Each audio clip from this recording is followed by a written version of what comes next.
सभी truck drivers को ये हैदराबाद ट्रक यूनियन का रेडियो मैसेज है। रात 10 बजे से सुबह 4 बजे तक इस एरिया में सिर्फ कॉन्वॉय में चलें।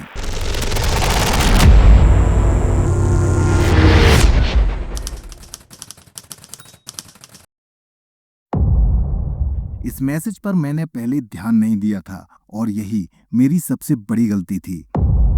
6 घंटे लगातार ट्रक चलाकर थकान से चूर में तकरीबन रात 2 बजे थक हार कर उस ढाबे पर रुक ही गया। मेरे दूसरे ट्रक वाले साथी भी मुझे दूर दूर तक दिख नहीं रहे थे और बदकिस्मती से मेरे मोबाइल के नेटवर्क भी नहीं थे। उस ढाबे पर हमें एक अजीब सा आदमी बाहर खड़ा दिखाई देता है जो हमें ट्रक को पार्क करने का इशारा कर रहा था। मैं थोड़ा हैरान था कि आखिर इतने बड़े ढाबे पर कोई दूसरा इंसान नहीं है। इसीलिए थोड़े से डर के साथ मैंने अपने हेल्पर से कहा, राजू क्या इस ढाबे पर रुकना ठीक रहेगा? राजू बोला, उस्ताद आगे का कुछ पता नहीं कि इस सुनसान हाईवे पर मुझे नहीं लगता कि कोई और ढाबा होगा और मुझे भूख भी लगी है, इसीलिए थोड़ा कुछ खाकर थोड़ी देर आराम करके हम लोग निकल जाएंगे। नमस्कार दोस्तों, मेरा नाम सूरज भान है। मेरी उम्र 54 साल की है और पेशे से मैं एक ड्राइवर हूँ। वैसे मैं हरियाणा के झज्जर जिला का रहने वाला हूँ। आज मैं मेरी लाइफ से जुड़ी एक ऐसी घटना आपके साथ साझा कर रहा हूँ जिसने मेरी मानसिक स्थिति पर बहुत गंभीर प्रभाव डाला। 24 दिसंबर 2013, जगह हैदराबाद। उस दिन मैं अपने ट्रक को हैदराबाद से नागपुर ले जाने के लिए तैयार था। हम लोग 6 दिन पहले दिल्ली से हैदराबाद कुछ सामान लेकर पहुंचे थे, पर अगले 5 दिन तक हमें कोई और लोड नहीं मिला, जिस वजह से हमें हैदराबाद में 5 दिन निकालने पड़े। 24 दिसंबर 2013 को मेरे पास मेरे सेठ का फोन आता है कि हमें कुछ सामान हैदराबाद से नागपुर लेकर जाना होगा, इसीलिए गाड़ी को लोड करा लो। उधर नागपुर में दिल्ली ले जाने के लिए माल रेडी था और इसीलिए मैं और मेरा हेल्पर छोटू काफी खुश थे, क्योंकि लगभग 14 से 15 दिनों बाद हम अपने घर पहुंचने वाले थे। रात तकरीबन 8:30 बजे हम लोग हैदराबाद से अपना ट्रक लेकर नागपुर के लिए निकल जाते हैं।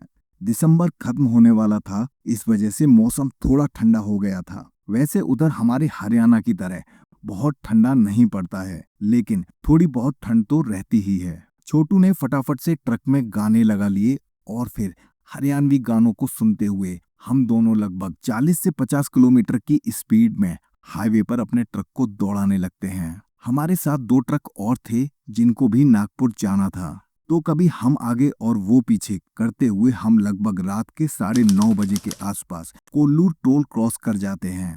टोल के बाद लगभग 1 घंटा चलने पर अचानक से उस हाईवे पर ढेर सारी धुंध आ जाती है, जिस वजह से मुझे ट्रक को चलाने में बहुत परेशानी होने लगती है। हमें मुश्किल से 20 से 22 मीटर तक का ही दिख पा रहा था, इसीलिए मैंने ट्रक के फॉग लैंप्स ऑन कर दिए और ट्रक की स्पीड थोड़ी कम कर दी। तभी अचानक से हमारे रेडियो पर एक मैसेज आता है। सभी ट्रक ड्राइवर्स को ये हैदराबाद ट्रक यूनियन का रेडियो मैसेज है। रात 10 बजे से सुबह 4 बजे तक इस एरिया में सिर्फ कॉन्वॉय में चलें। कुछ सेकंड का ये मैसेज रेडियो के थ्रू उस हाईवे पर ट्रक चला रहे सभी ट्रक ड्राइवर को दिया गया था ताकि वो एक साथ चलें। शायद ऐसा खराब मौसम के चलते किया गया था। इस दौरान अचानक से मैंने ध्यान दिया कि हमारे आगे पीछे चल रहे दोनों ट्रक हमें दिखना बंद हो गए थे। रात तकरीबन 1 बजे छोटू ने ट्रक रोकने को कहा, उस्ताद टॉयलेट जाना है, 2 मिनट को ट्रक रोक दो। छोटू की इमरजेंसी देख मैंने सुनसान हाईवे पर ट्रक को साइड में लगा दिया। छोटू फटाफट ट्रक से उतरकर साइड में टॉयलेट करने लगता है और तभी अचानक से एक औरत 2 बच्चों के साथ मेरे ट्रक के सामने आकर खड़ी हो जाती है। वो रोती हुई चिल्ला रही थी, हमें मदद चाहिए। ये देख मेरे दिल की धड़कन बेहिसाब तरीके से धड़कने लगी। मेरे पेट में पानी जैसा हो गया था और मेरी पूरी बॉडी पसीने के साथ कांपने लगी थी। तभी मैंने खिड़की से पीछे छोटू की तरफ देखकर छोटू को तेजी के साथ आवाज लगाई, छोटू फटाफट से आकर ट्रक में चढ़ जाओ। मेरी तेज आवाज सुन छोटू इतना तो समझ गया था कि कुछ तो गड़बड़ है और वो फुर्ती के साथ ट्रक के पीछे से दौड़ता हुआ आया और ट्रक में चढ़ गया। फिर जैसे ही मैंने सामने देखा तो वो औरत और उसके बच्चे वहां नहीं थे, वहां सिर्फ गहरी धुंध थी। छोटू के चढ़ते ही फटाफट से मैंने ट्रक में गियर लगाया और ट्रक को तेजी के साथ हाईवे पर दौड़ा दिया। मेरी घबराहट देख छोटू मुझसे बोला, उस्ताद जी क्या हो गया? उस समय मेरे मुंह से उसकी इस बात का जवाब बस यही निकला कि छोटू वो जगह ठीक नहीं थी। वहां से तकरीबन आधा एक घंटा चलने के बाद हमें एक ढाबा नजर आता है। तब जाकर मेरी जान में जान आती है। खैर 6 घंटे लगातार ट्रक चलाकर थकान से चूर में तकरीबन रात 2 बजे थक हार कर उस ढाबे पर रुक ही गया। मेरे दूसरे ट्रक वाले साथी मुझे दूर दूर तक दिख नहीं रहे थे। बदकिस्मती से मेरे मोबाइल के नेटवर्क भी नहीं थे। उस ढाबे पर हमें एक अजीब सा आदमी बाहर खड़ा दिखाई देता है, जो हमें ट्रक को पार करने का इशारा करता है। मैं इस बात को लेकर हैरान था कि इतने बड़े ढाबे पर कोई दूसरा आदमी नहीं था। इसीलिए थोड़े डर के साथ मैंने अपने हेल्पर राजू से कहा, राजू क्या इस ढाबे पर रुकना ठीक रहेगा? राजू बोला, उस्ताद आगे का कुछ नहीं पता। मुझे नहीं लगता कि इस सुनसान हाईवे पर कोई और ढाबा होगा। मुझे भूख भी लगी है, इसीलिए थोड़ा कुछ खाकर थोड़ी देर आराम करके हम लोग निकल जाएंगे। उसके बाद हम लोग फाइनली अपने ट्रक को पार्किंग में लगाकर उस ढाबे पर उतर जाते हैं। अंदर जाकर पता चलता है कि ढाबे की किचन में एक आदमी और है। उसे देखकर मुझे एक बहुत बड़ा सुकून मिला था। फिर भी इतने बड़े ढाबे पर सिर्फ 2 आदमी, बार बार मेरे दिमाग में ये बात खटक रही थी। खैर मैं बहुत थका हुआ था और छोटू भी बहुत भूखा था। हमने फटाफट से खाने का ऑर्डर दिया। मैं और छोटू दोनों ही प्योर वेजिटेरियन हैं, इसीलिए हमने दाल रोटी और मेरा फेवरेट बैगन का भरता ऑर्डर कर दिया। हम दोनों को वहाँ का खाना बहुत टेस्टी लगा था। ऐसा स्वाद आज से पहले मैंने कभी नहीं चखा था और इसीलिए बचा हुआ खाना हमने अपने टिफिन में पैक करके रख लिया था। उसके बाद आराम करने के लिए हम दोनों लोग चारपाई पर लेट जाते हैं। हमारी आंख कब लग जाती है इसका हमें पता ही नहीं चला। मेरे हिसाब से हमें सोए हुए सिर्फ 30 मिनट ही हुए होंगे और अचानक से मेरे कानों को बहुत तेजी के साथ चीखने की आवाज़ सुनाई देती है। इस बार ये आवाज़ छोटू को भी सुनाई दी थी। ऐसा लगा मानो कई औरतें और बच्चे हमारे अगल बगल में खड़े होकर मदद के लिए चिल्ला रहे हैं। आंख खुलते ही हम दोनों की आंखें फटी की फटी रह गईं, क्योंकि हम चारपाई पे नहीं जमीन पर लेटे हुए थे और वहाँ कोई भी ढाबे जैसी चीज नहीं थी।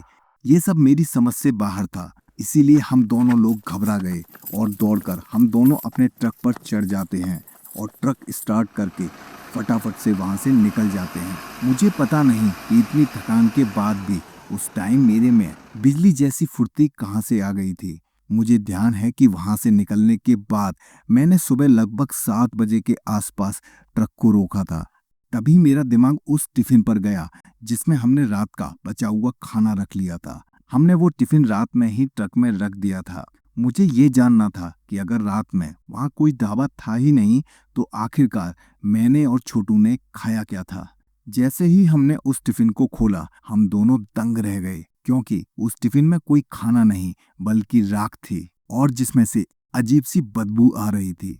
मैंने घबराहट की वजह से उस टिफिन को वहीं फेंक दिया और नागपुर के लिए निकल गया।